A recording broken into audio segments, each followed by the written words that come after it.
If you are tired of all the makeup consumerism that's happening online, this is the perfect video for you. Today we're going to talk about the psychology of marketing and how these brands are trying to get you to shop more, and a few strategies that are going to possibly help you to shop less. These are strategies that have worked on me, and I'm just sharing them, hoping that they will also help you shop less. If you want to hear what I have to say, go ahead and give a thumbs up and let's get to it.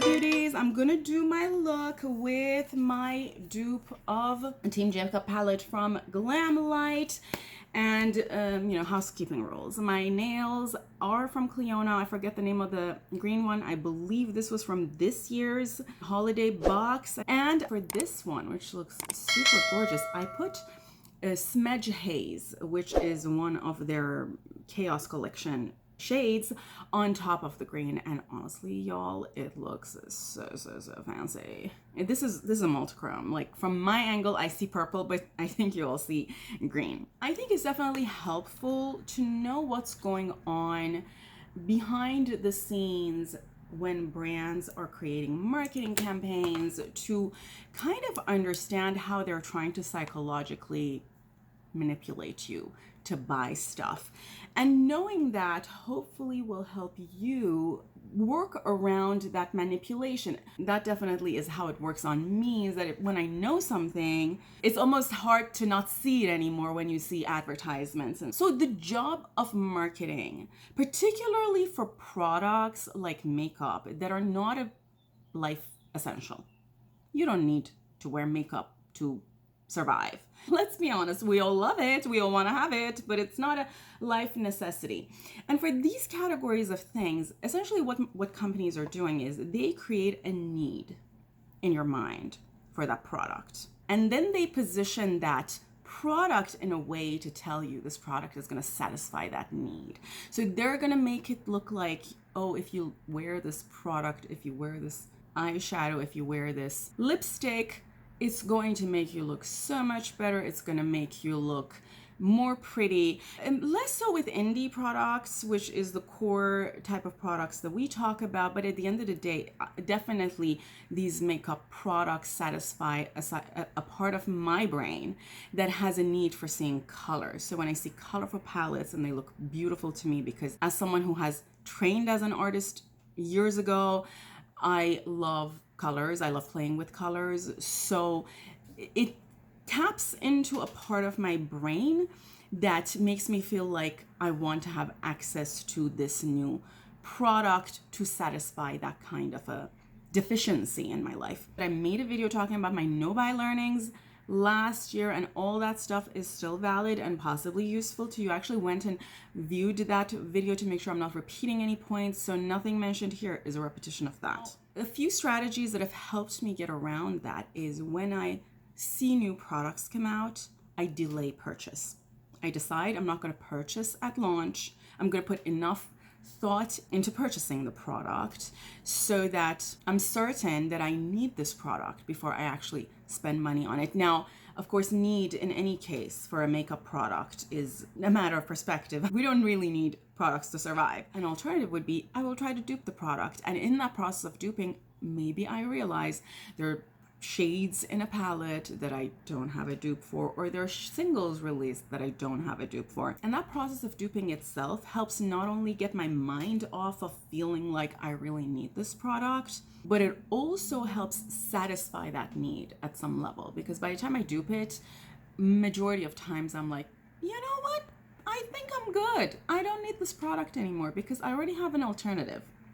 Now, another reason why we, as part of this beauty community, like buying palettes is because when we call ourselves part of this community, purchasing these palettes make us feel even more like we belong, because now we also are part of the community. We have something to say to other people about this trend or this new thing that everybody's talking about. And what I've realized is that duping palettes also helps with that. You still have things to say about the new releases, but perhaps from a different angle. You don't need to buy everything to have something to say. As we're thinking about the whole community building concept, keep in mind that you become the company you keep. So if you're surrounding yourself by people who have a very consumerist mentality, you by default are gonna become part of that. I'm gonna use this shade, put it here.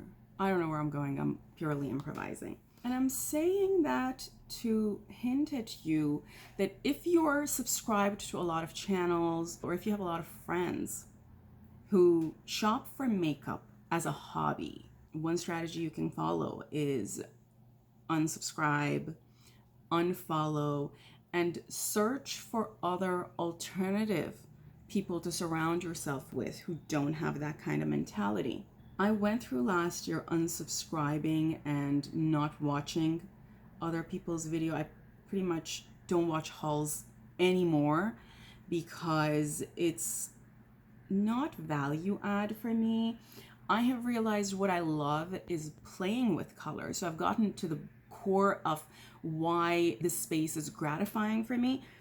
And while I still love testing and trying new products, knowing that most people who are online, who you view, are trying to sell you something at the end of the day because they're going to get a kickback from something that you're purchasing, is detracting me, because this is their livelihood. And this is no shame to anybody. This is how they make money. They, at the end of the day, also need to be able to put money on the table. That doesn't mean that money has to come from my pocket, because I don't have that kind of money, to be honest. I have pretty much stopped watching any video from anybody. And again, this is my personal choice. I'm just sharing personal perspectives. This is not shading on anybody. But one category of video that I've pretty much stopped watching, and I've stopped watching any channel that follows this kind of trend of things, is people who say, let me show you all the palettes that I tried this month, and then they have like 30 palettes. What message is that sending? That you need to buy a palette per day in a month? I don't think so. How many eye looks are you even gonna make in a month to need a palette a day? One thing you need to realize is these creators get those palettes for free.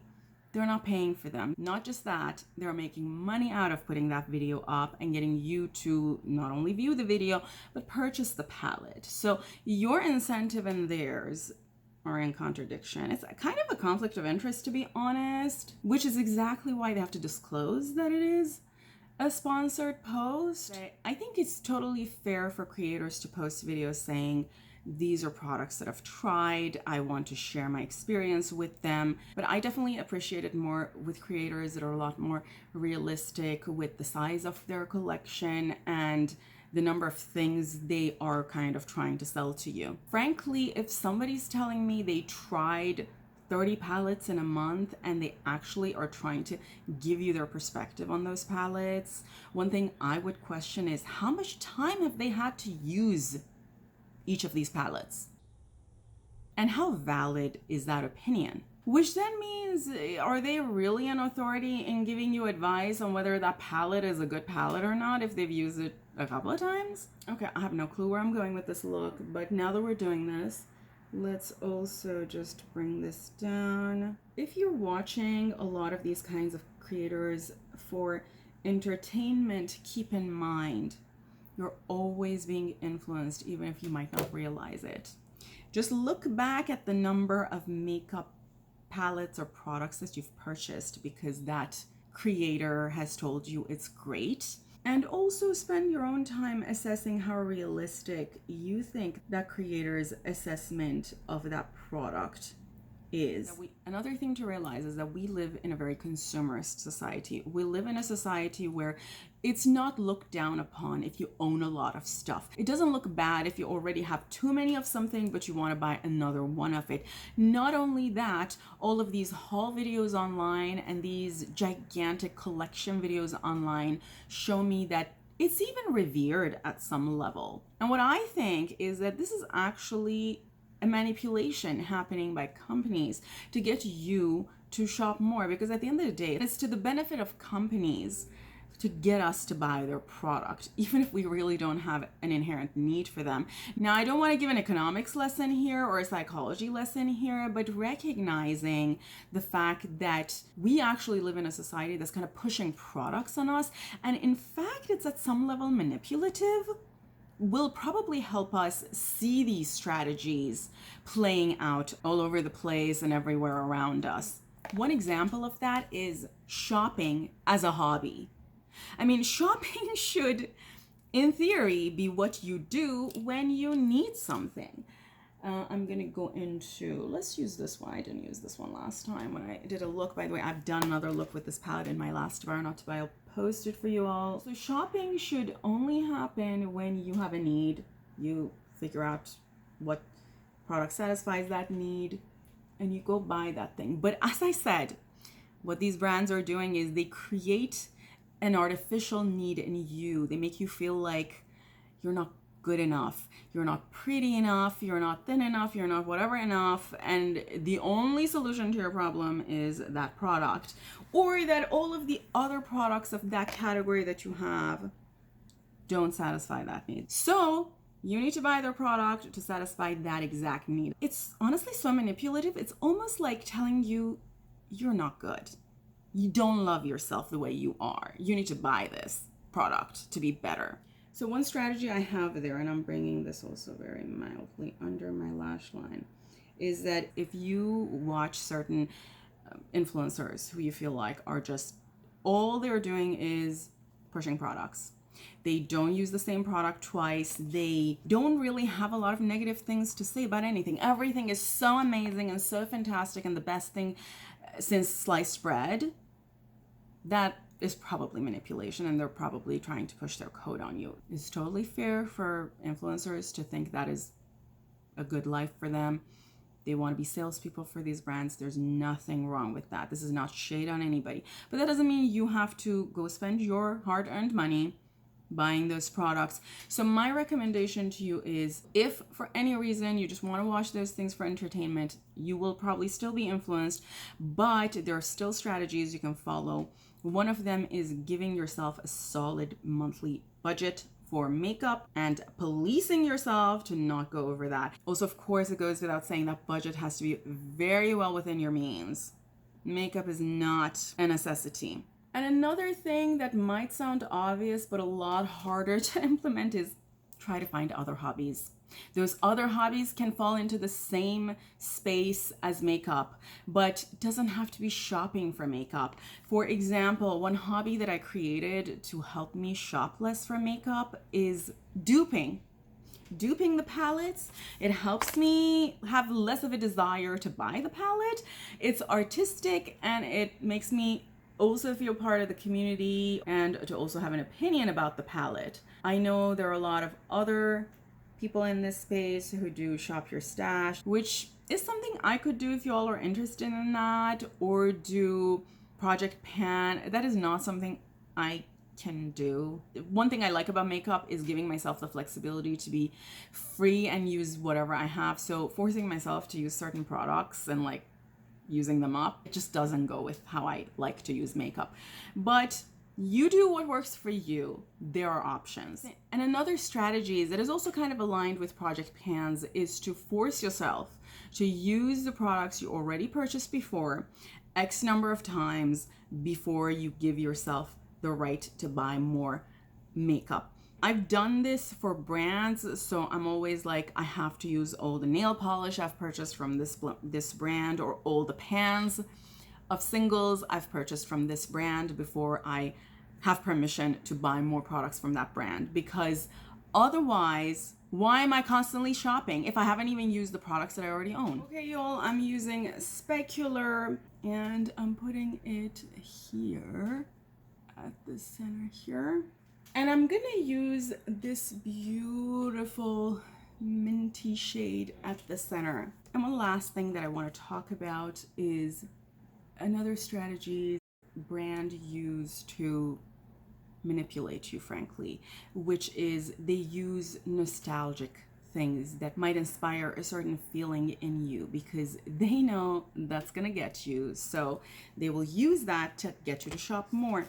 For example, all of these collabs that are with other brands, you know, Twilight palette from ColourPop, anything with Snoopy on it. We have even seen palettes that have some image of a nostalgic childhood hero of ours that is on a palette that has nothing to do with the cover from a color story perspective. The reason brands do this is because it's manipulating you. It's making you feel a connection. You buy the palette for the love of that hero that you had in your childhood. This 100% gets me. You all remember the Sailor Moon palette, the first one from ColourPop? I bought that whole collection. 90% of the things in that collection don't even work on my skin tone. But I bought that whole thing. I've never used a single item from that collection. I feel like that whole collection was designed for children who usually don't use very deep shades for makeup and whatnot. So the idea was, this is for kids who can play with it. But I bought that whole collection just because of the nostalgia and all of the similar things the brands do. It's a form of manipulation to get you to buy more things. So it's on us to be smarter, have more respect for our hard-earned money, instead of, frankly, having respect for following all of the beauty influencers who are telling us to go buy things online. So stay conscious of how you're deciding to pick those palettes up.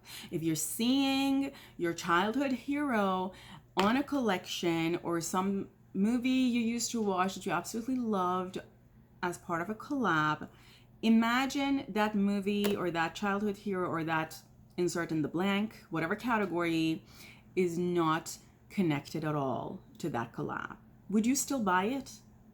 If the answer is yes, that tells a very different story than if the answer is no. If the answer is no, you should not buy that. Then you're buying it only because of that connection. And again, beauties, if I'm sounding harsh on here, is because I'm a little bit tired of this overflow of consumptions online. Everybody aspiring to own gigantic collections that are pretty unmanageable. And in all honesty, as someone who has a very, very large collection, although I haven't really even bought a whole lot last year, it is not fun. It's pretty frustrating because you're constantly conscious of these products expiring at some point and feeling like there's not enough time in the day for you to use it. Imagine having a fully stocked fridge when you're just one person and you know everything is going to go bad in a week and there's no way you can eat all that stuff. The pressure that's on you to use up all of that stuff. That's kind of how I feel. It's just that the timeline for the expiration is longer. Okay, beauties, this is the completed look. I also used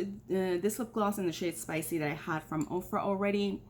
As you can see, I'm trying to use up the products that I already own. At the end of the day, what matters most is the company you keep and the community you're a part of. If you're part of a community that is all about trying to influence you to shop more and shop every day, that is what you're going to start doing. At least that's what I've noticed about myself. It's very hard to be de-influenced when you're part of a community that is constantly trying to sell you stuff, which is exactly why I choose to be part of a community that is trying to get me not to not shop for makeup ever again, but to shop consciously, to buy things that are adding value to my collection, to not buy everything and recognize that I might already have similar things in my collection. So when those new things come out for which I might have a dupe, opt for using up the dupe. That is the community I want to be a part of. And I really hope that some of these strategies and other strategies that I talk about in my channel, like my to buy or not to buy videos, I'll put the playlist for you all, as well as my duping videos. Also, the playlist is below, that are videos trying to inspire you all to use the makeup that you own instead of buying into the hype of constantly purchasing new products, are helping you make more conscious makeup purchase decisions. I hope this video helped you. If it did, give it a thumbs up. If you like more kind of content like this, let me know in the comments below. If you have any experience of your own with overconsumption or with strategies for no buy, please share that with the rest of us. I think we can all benefit from more information. I love you all. Have an awesome day and week, and until next time, bye.